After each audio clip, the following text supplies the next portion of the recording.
Hey guys, so let's just jump right into it. Today I am going to take you through a sped up time lapse of me working on this fox drawing. Just to quickly tell you what I'm doing, I'm going in and adding in a reference, which I just showed you how to do that, and that just means that I can put any photo as something that's floating above my canvas, and that's not going to show up in time lapses, and you can zoom in and do a few different things with it that are helpful. So here I'm just picking one of my favorite sketching brushes, and we're just gonna start drawing. So I haven't drawn in a while, and as a result, it took a few sketches to get something that I was liking. And I do this for pretty much any drawing, where I draw it, lower the opacity, make a new layer, and draw it again. And I kept all of these in just to show you that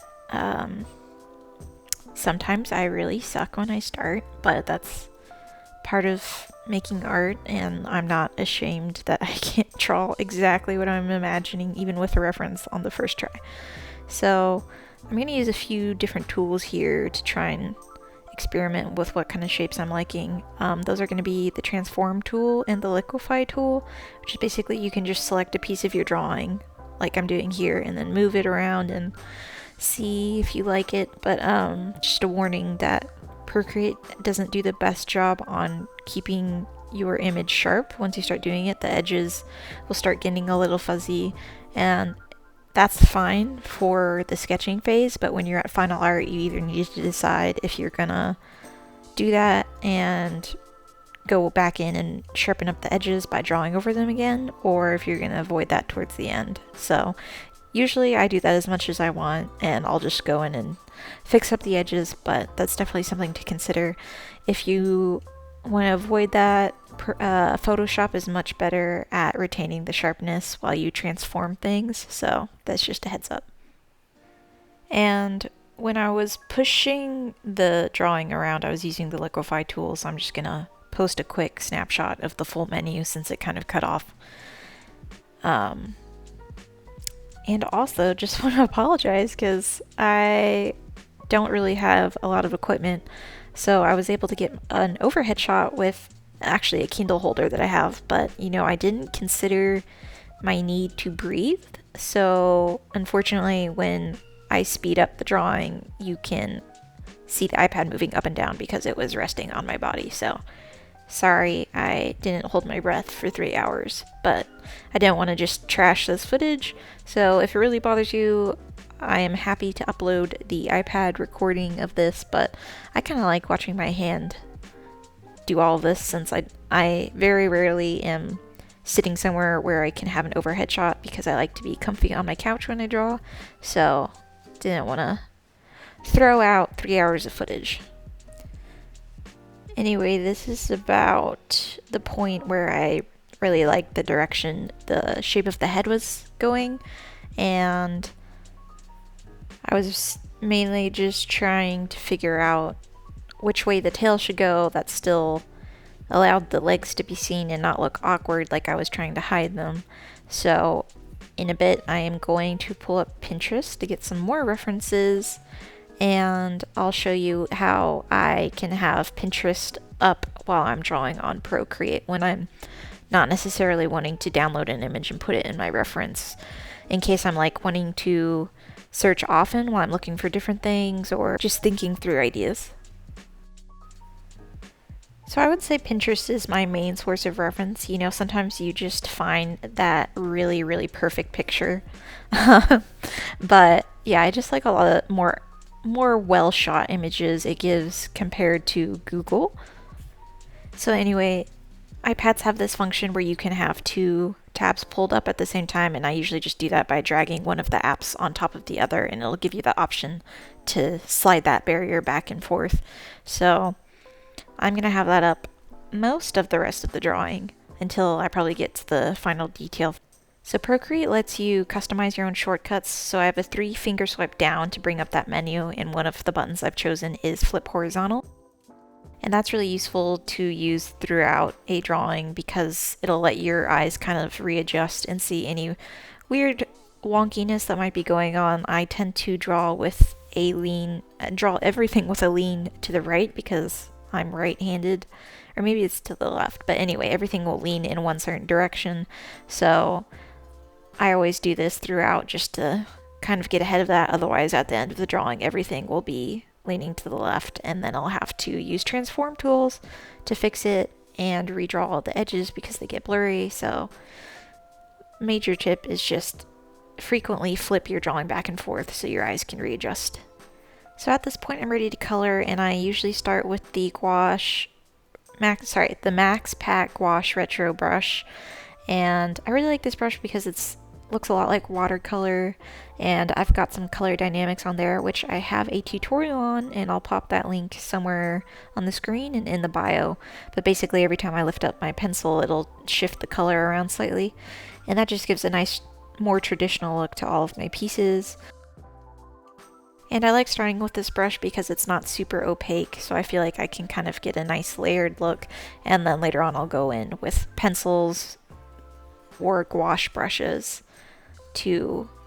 So for coloring, I don't use a ton of digital tricks. I treat it like I would as if I was just painting on an actual piece of paper, and that's just because I enjoy a traditional look for my art, and that's what suits me. I don't like worrying about having everything on a separate layer.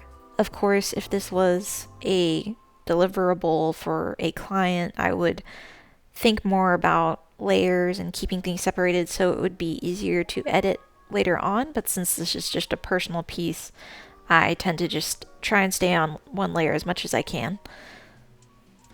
This is a great chance to see some of my favorite brushes that I use for coloring. However, I'll put in a time marker where I will go over how I use clipping layers to do final edits and fun overlays and stuff like that. But for the next few minutes, it's just going to be me coloring this in. So I'm just going to put some music over that, and then once I get to the final details, I will come back in for my voiceover.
So unfortunately, my phone ran out of space to keep doing a live recording, and I didn't add in the iPad screen recording from Procreate just because this video was already getting pretty long. So to demonstrate the layer modes, I'm going to insert an iPad screen recording outside of Procreate so you can see me messing with the menus and everything. Alright, so this is just an iPad screen recording, but basically I'm just showing you the layers that I put under and on top to finish off the piece. So on the bottom, I used that Max Pack Retro brush to add a slight texture to the background so it wasn't just flat black, and I set that to a lighter color mode, which are those letters that you see right next to the check marks, and you can mess with the opacity of those. And then I've got some rim lighting just to help the fox stand out, and then some little stars that I was trying to make the composition more interesting. Do they really do anything? No. But finally, I've been messing with adding noise on my pieces because I've seen a few artists get a similar effect. I'm not sure if they're using the noise in Procreate, but I'm too lazy to search out a paper texture. But basically what it's doing when I zoom in is it's just adding the littlest bit of grain, and that can kind of replicate like actual paper texture. I do have some watercolor paper textures that I can overlay, but anyway, here I'm just showing you how you put noise in from Procreate, and it's really subtle, so I think it's more so for me than for people to notice. But anyway, this is me showing you all of the different layer modes you can do in Procreate. These match overlay modes from Photoshop. I typically use the overlay mode, the multiply mode, and maybe a few others here and there. But anyway, this was how it came out. Thank you so much for watching. Let me know if it was helpful. Please subscribe, and I'll see you guys next time.